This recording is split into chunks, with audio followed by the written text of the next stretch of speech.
woman's body is so beautiful, and it doesn't matter how old or how young she is, it's basically a beautiful creation.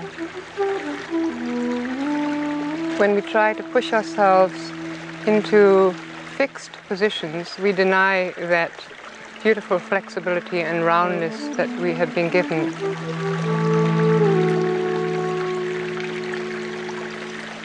So the empowerment of our being through our body, I feel, is what yoga is about.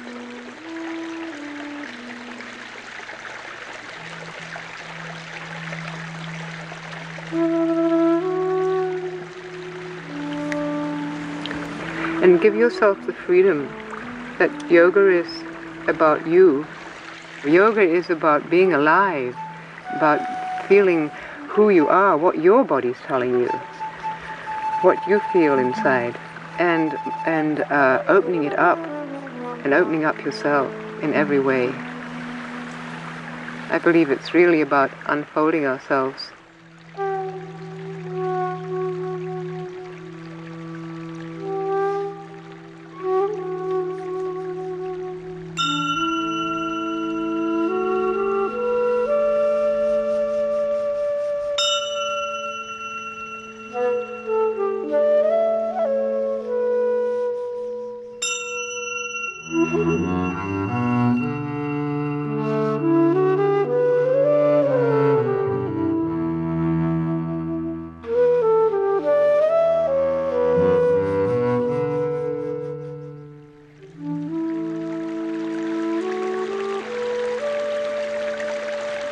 I would like to ask the question, what is yoga and where does it come from?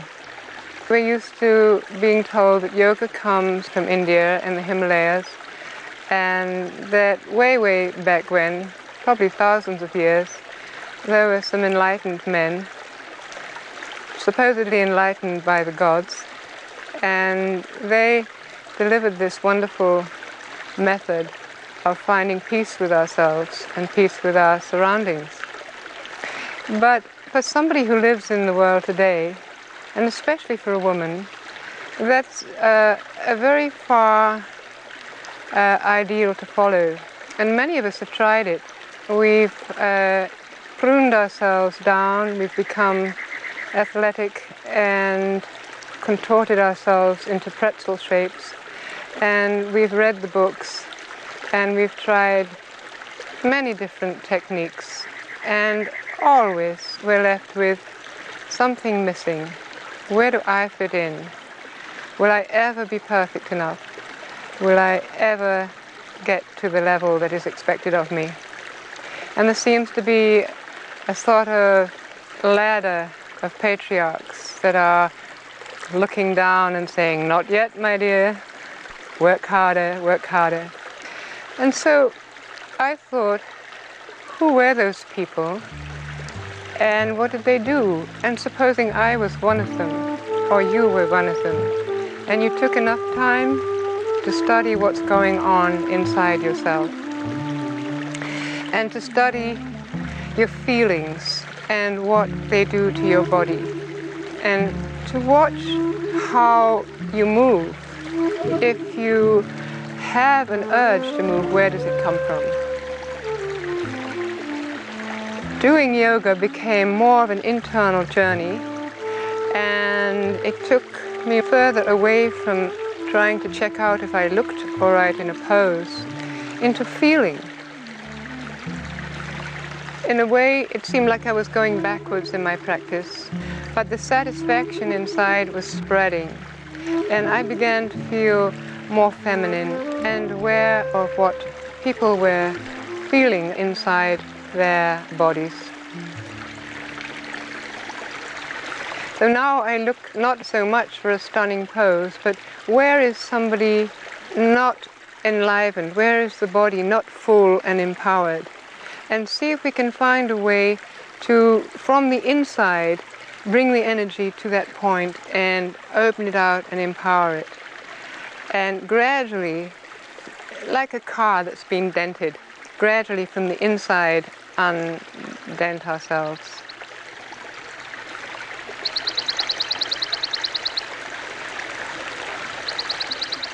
Now here, wait, and empower this hip. That's it. Then you can drop this hip away from that empowered hip. Right, so you're starting to fall. Here, this left half is falling away from the spine with gravity. Now you activate the right roller and unzip it. You must detach it from the center, and then it can start to roll. And the kidney rolls. Good. And take your time, because you've got to release the leg out of the belly. And now this leg becomes a very active roller itself. It rolls like that. And come off the ground. Don't touch the floor yet. The energy is going right through her. And she's splitting down the center, and she can lift off here and peel it over. Ah, there you go. She has peeled the back body over the core. So in fact, this is not, you could say this was the inner body, and she's peeled her back over it. And this just hangs down over the core. And see how powerful that core is that runs through her. Then you continue this with the arm. You can rest lightly, and now you're going to peel this area off you here, that part of the roller, and it follows into that arm as and when you're ready until the shoulder comes down onto the floor.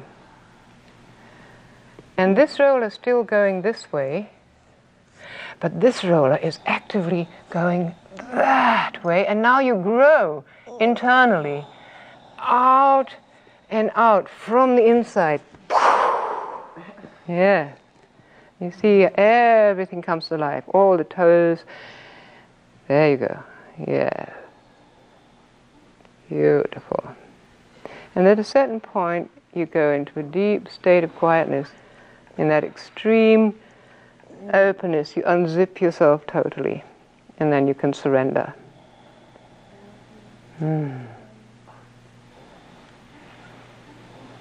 So one more dying warrior.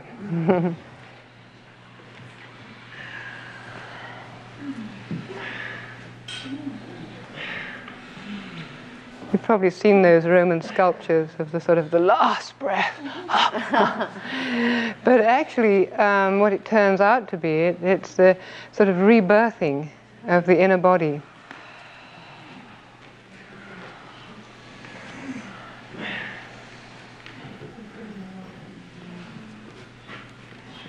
A pose is a way to start, because you need to feel something in life. You do need to feel some resistance and to rub with that. So if you put yourself in a pose or an asana, you're going to start feeling something. Somewhere your hip hurts or your shoulder's stiff. And then it's what you do with it that matters. You can just bash through and even damage yourself. Or you can go in and out of it and start to get to know it and free it up and get the energy to move.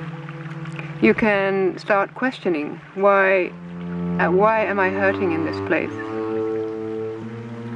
A lot of times we bring the energy just up into the head, and then we get very mental and focused.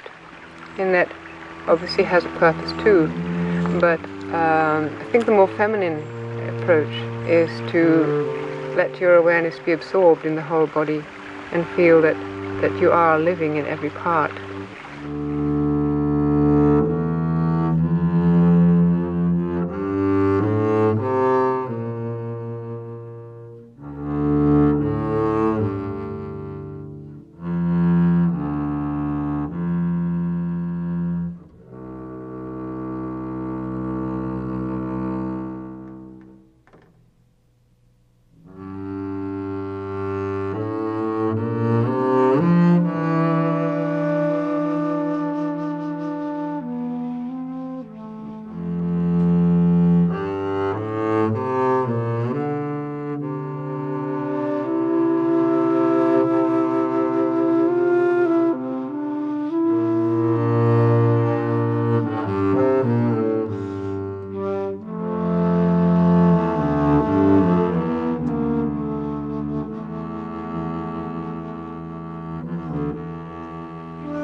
I basically wanted to feel more comfortable in my life. I don't know that I could have quite put it that way, but I sometimes saw people and I thought, oh, I wish I could feel as comfortable in my life as that person seems to feel.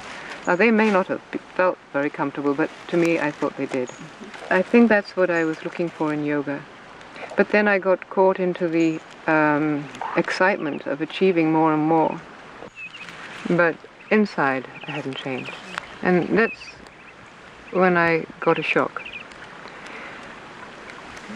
And I realized that there were people who didn't practice yoga, but who could sit for hours on the street with their little pile of tomatoes or apples and seemed completely serene. I would go and sit by them just to get a touch of that feminine, big feminine contentment.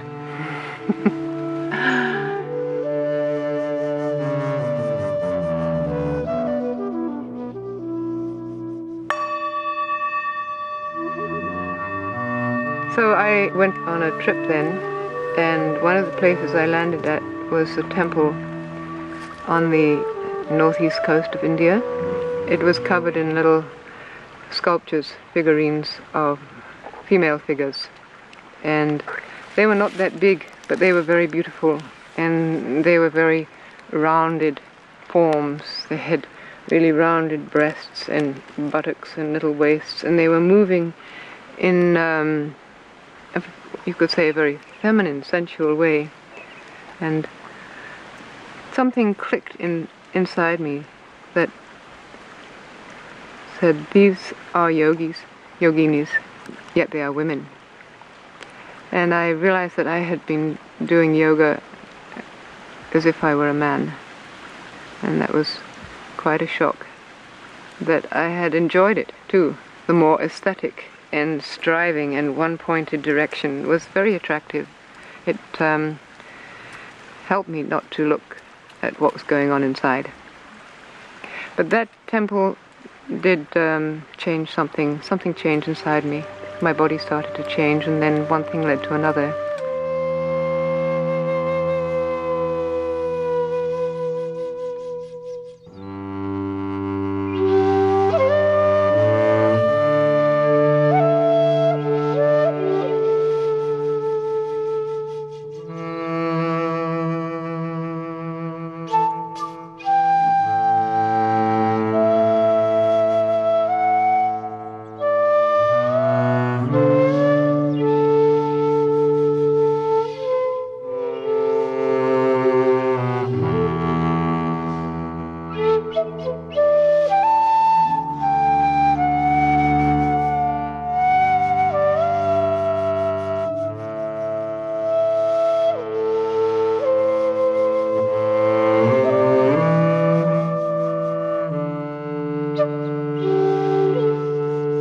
The belly is where we start. We grow in the belly. We spend 9 months, most of us, in the belly. But then it tends to get forgotten about. The belly is essentially very female. First of all, it's mysterious. You can't see what's inside it, and life grows inside it. One of the things about the belly is that we do hold a lot of emotions there. And as you relate more to your belly, it does take away your tight control on life.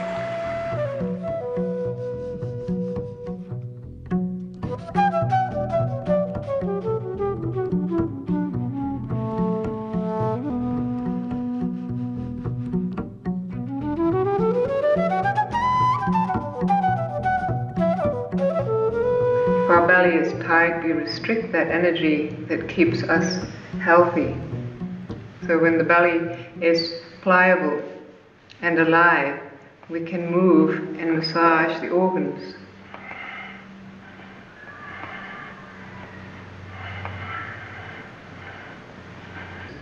If you turn the belly, the body will turn much more easily.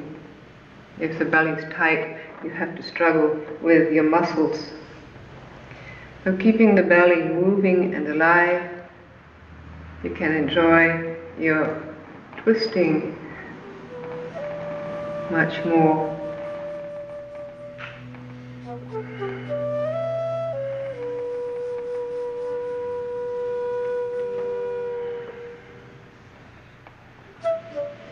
It's like a spiral that moves all the way up through your body and out of your head.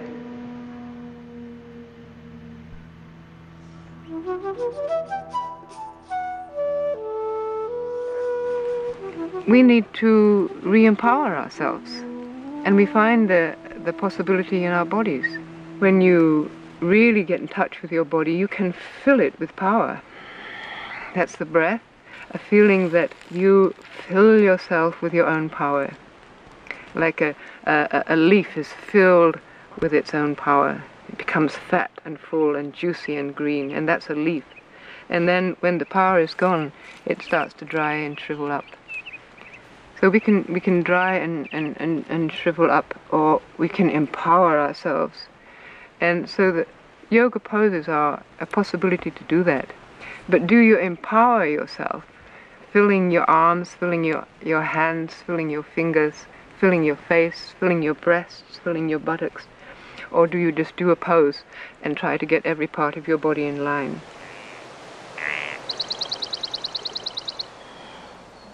In the wintertime, under the earth, the life begins. And it begins in the depths of our belly. And it begins to unfold.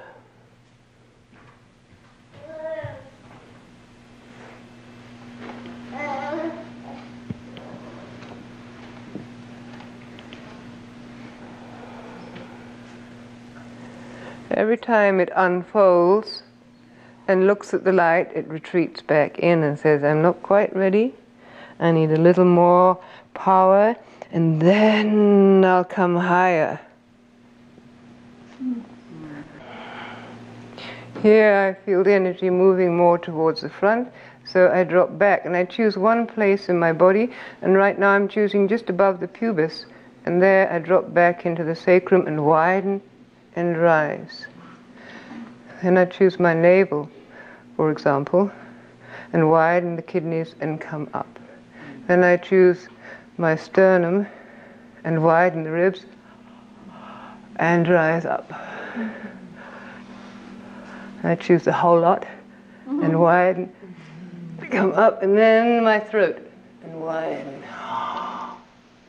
And you drop the lowest point, which is the buttocks, and you really move them back and down. And the head will follow. You don't have to do anything with the head, it's going to follow anyway. The reason I start from the ground is because you get that sense of this back body being like a blanket over you. And the blanket hangs over you, but as you come up, the blanket is then going to be supporting you this way, so that by returning like a wave back into it, you gather power from it. And then you can come higher. It's the empowerment again. With your internal energy, you widen and come up. You sink down over your knees and spread over your hips. And there, deep in the darkness, the life begins inside the belly. And you start, that little seed starts to push up. And it'll come up differently in everybody. That little seed is moving forwards, and then it drops a little bit into the back, and the back widens. You have to really drop back into it and powerfully expand it. It's not just a nice idea, it's a powerful movement to spread your back wings. Watch what the body asks for and slowly unravel yourself. And then sink back again, because that's what life does. Comes out of the earth and blossoms only to return to the earth.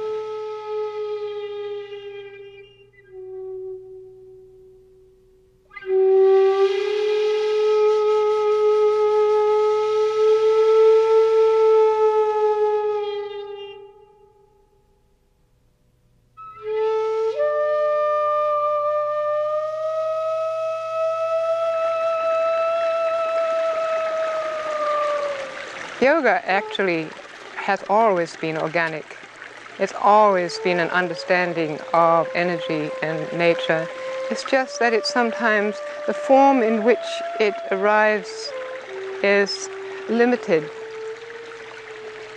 When we find our own energy and it starts to move through the body, when the belly starts to speak to us, it brings up a very potent energy, a very powerful part of ourselves. So as you let your energy flow, the muscles have to do less and less. And peeling away the armor, peeling away the muscles, gives space, and the energy pours through the body.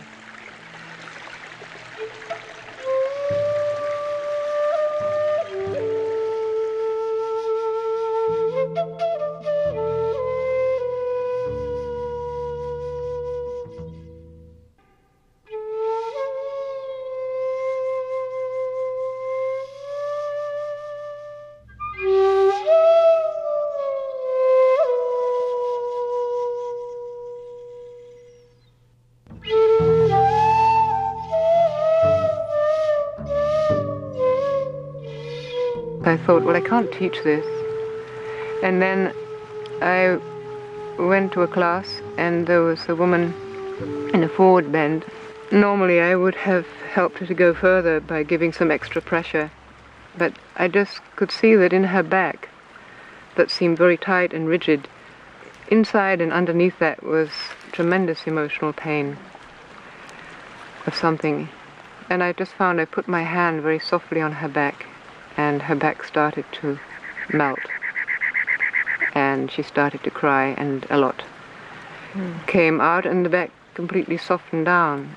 And I think that was a turning point, that you can push and pull yourself, and you can push and pull other people, and the body will respond like a tired horse. But eventually it breaks down. And if we can realize that everything we feel and everything that happens to us is in the body. So if there's some great pain from the past hidden in the body, you're not going to get it away from you unless you go in and start listening to it and let it unravel itself. All these things come crowding in, and they come like this, and we get them in our brain, and we don't just say, oh well, throw it away. We say, aha, that's something important. Maybe I'm not good enough. Maybe she doesn't like me. Maybe he thinks something else. So when you're moving around and shaking off bits, if you can search for what it is that you are at this moment very attached to, and see if you can throw it out, because it's disempowering you. These things are taking away from us, and we don't need them. But when you throw it out, something inside can begin to grow. It can begin to feel itself. And it might be somebody quite different from who you thought you were. Move your belly more and more out of the house of the pelvis. So if you shift around a little bit from side to side on your feet, you can begin to roll the shell of the pelvis backwards and bring the belly further and further out.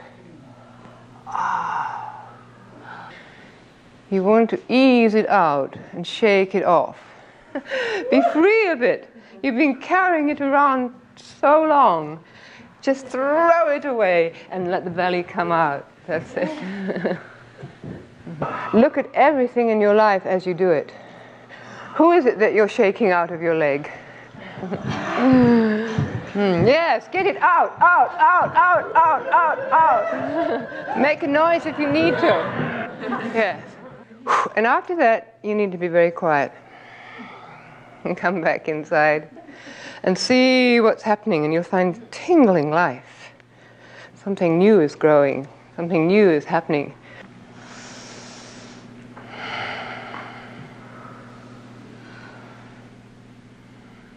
So the outer body can now release more. The outer body is what holds us in our form, and it makes us feel we're armored and safe. But the inner body is ready now to exert and express her own power. So you can watch inside yourself this inner form, this inner energy building, and the outer body begins to crack a little. Like dry leaves, it can fall off you.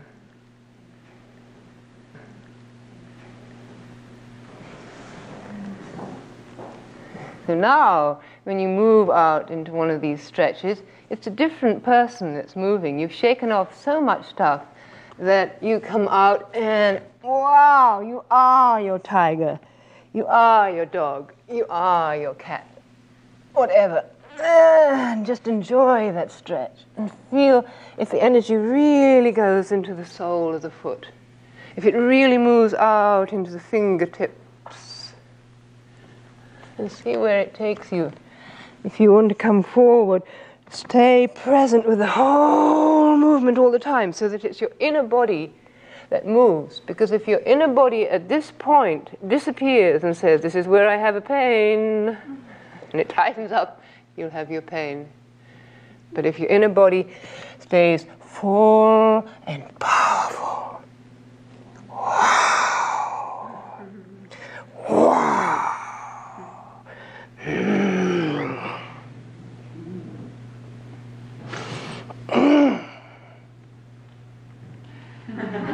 yeah?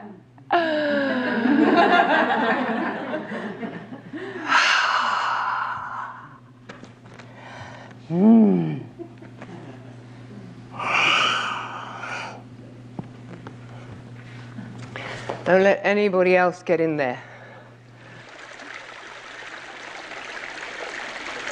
Our bodies are not designed to follow straight lines. They will move apparently into a straight line, but along a curved path. And what happens with yoga in the West is that it's become very much a physical training.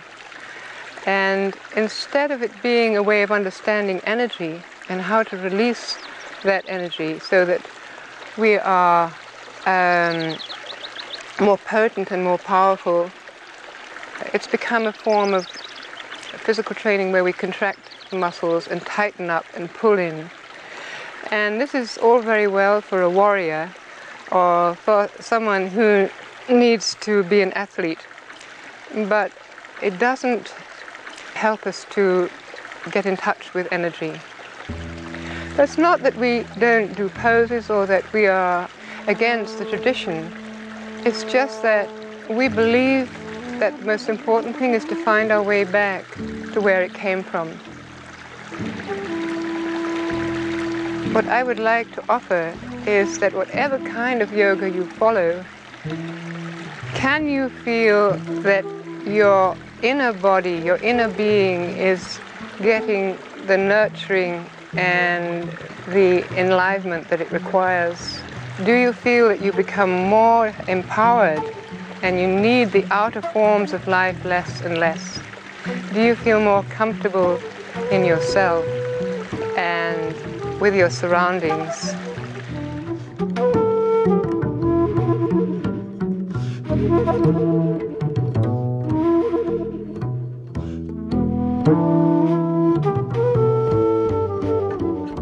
Our whole society has become a forward, outward, upward one.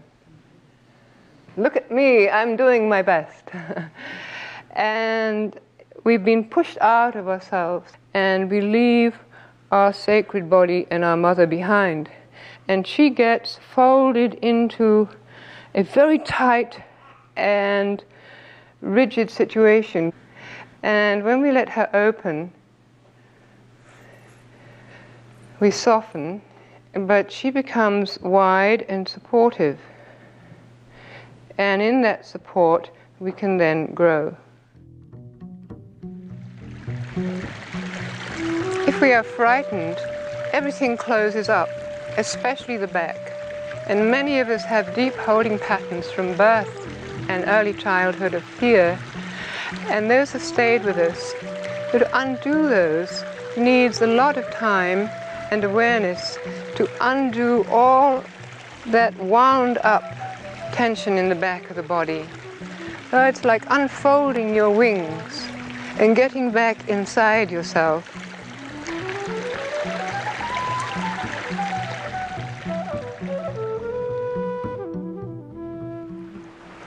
When you give somebody an image, that can open up a whole box full of emotions, memories, sensations, and the body awareness starts to come alive.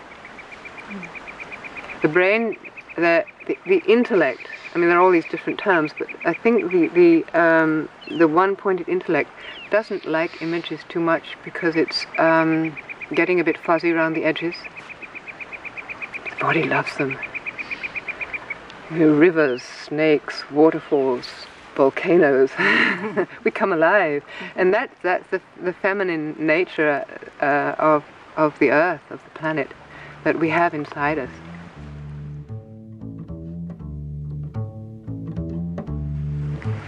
I think yoga itself is something that is very individual.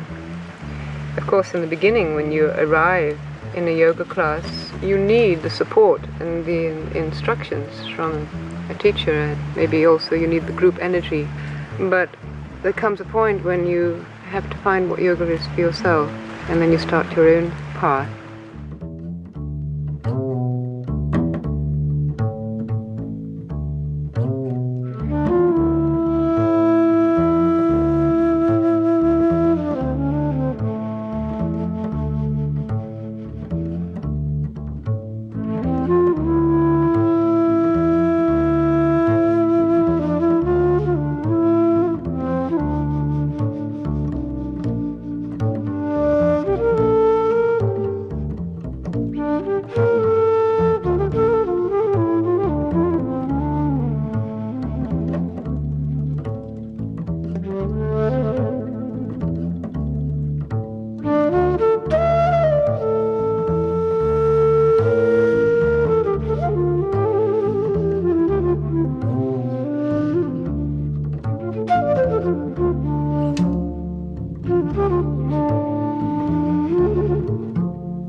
It's a great desire for freedom. I always had that as a child.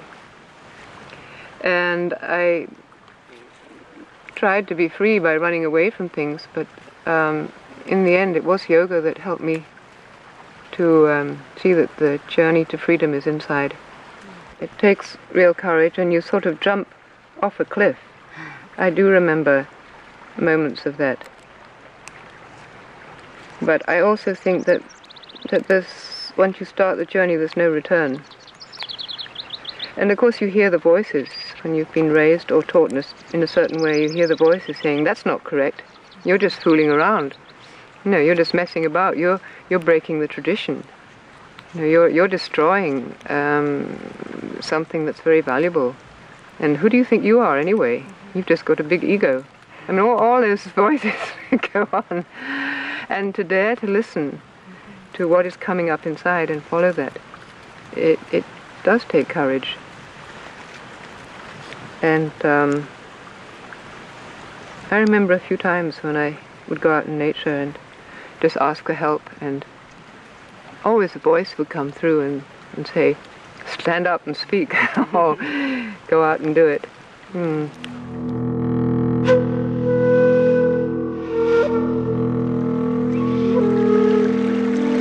The trees have their roots deep in the earth, and it's this extension of our direction and our awareness beyond our physical body that is so empowering. So when we talk about rooting, we really mean opening ourselves to the space beyond us. Especially when you stand, you open your feet to the earth, and you can visualize roots growing down, but in a short time you'll find that you really have an experience of those roots and you feel more solidly based in the earth and less vulnerable. And the more you get the downward direction, the more the body is able to release and open out of it. And that creates the possibility for space. So we need to open up our spaces again inside, and yoga is one of the best ways to do that. If you could unzip your back and open out one side, you would create enough space into which you could turn with the other side as you breathe. Unzip and open to the opposite side and fold back inside that new space and feel the width of the back pelvis, the kidneys, the ribs. The energy moves way out beyond the body. You feel the warmth extending outwards.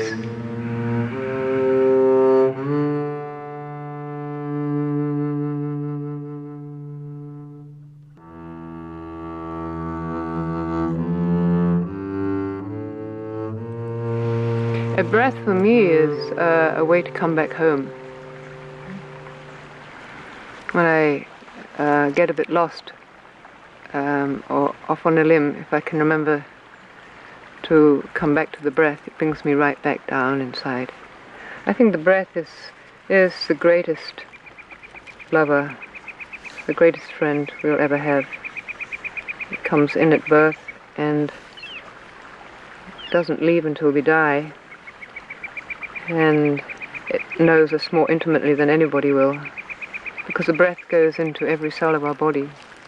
It's just that we're not aware of it. We just let it do its work. But when you become aware of it and you travel with it, that beloved wakes up inside you, so you can never be alone anymore.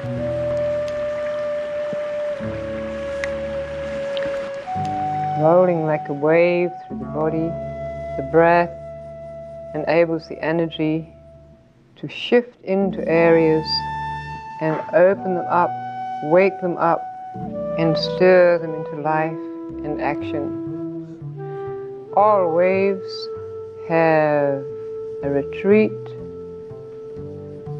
and an approach. Like the breath flows in and it flows out. And the body loves to move on that wave. It takes rest and it's recharged and it rises higher.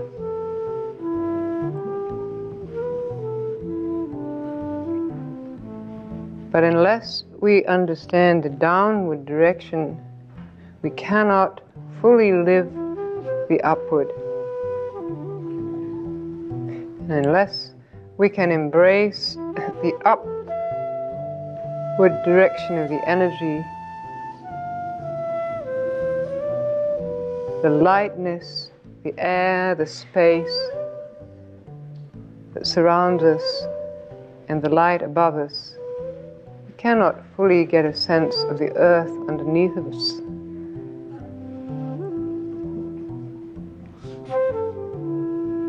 The body tells us what it yearns for. Once we start to listen, and instead of following somebody else's idea, we let our body tell us where to stretch, where to lift, where to drop, where to open.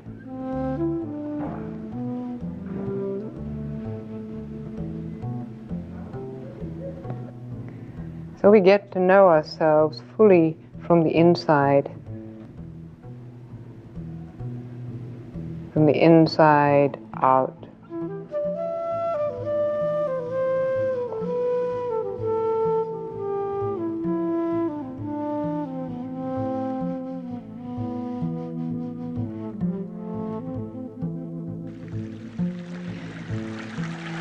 surrender is the other side of empowerment, and the two go hand in hand. So the surrendering is an openness, and that's the feminine side of being totally open and receptive and allowing the breath to flow in. And it changes your whole perspective and your whole feeling about your body and yourself when you open yourself to the energy in the space around you, and you know that your breath is coming from far away into you. So you open yourself and become as receptive as you can. So the breath permeates you. But where does it go? On and out again. So where do you end and the breath begin?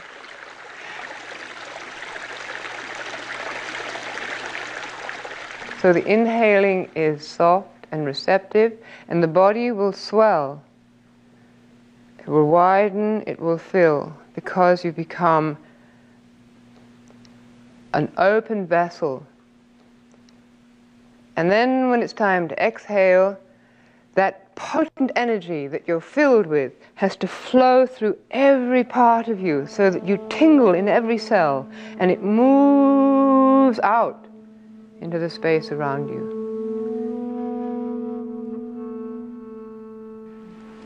We are incredibly linked. It's the same breath that's moving through us. It's the same energy that's moving through us. It's just that we happen to be wearing different clothes, different bodies. But we are very much the same, and that's one aspect. When you go very, very deep in meditation, or maybe just in relaxation in Shavasana, you go so deep that you lose the sense of who you are. You don't seem to have a body anymore, and you just merge with the ground or with your surroundings. That's one very important part of life, because then you can tune into anything, tune into the tree, tune into the ground, tune into other people. But then there's the other side, when you come out, that you are unique. There's nobody like you. Nobody has a shoulder like this. Nobody has a nose like this. We are unique, and we express something unique. And those two aspects, I think, are a vital part of yoga.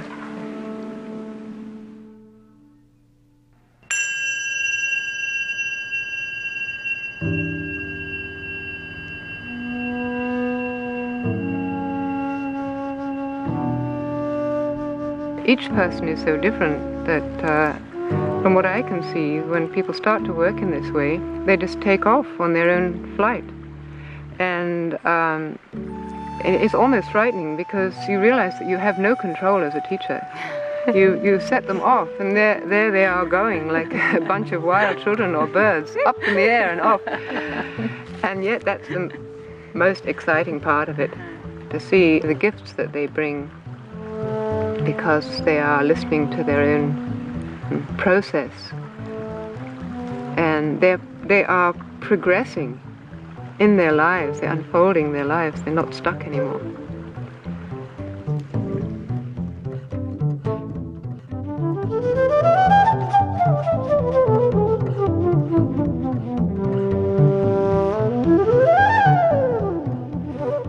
The real yogis are very simple and very content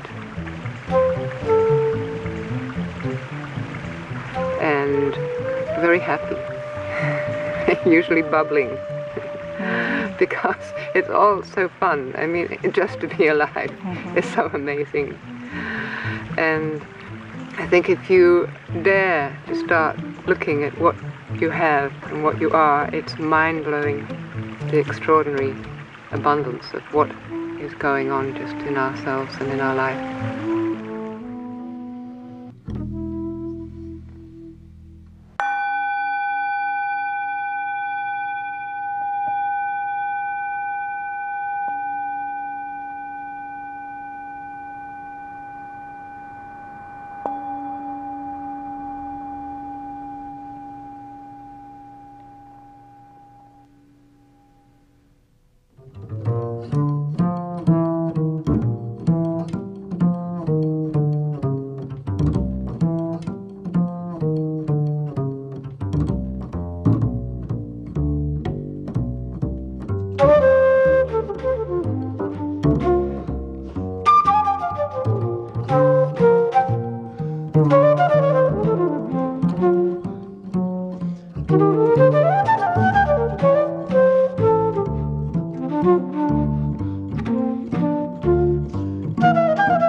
Thank you.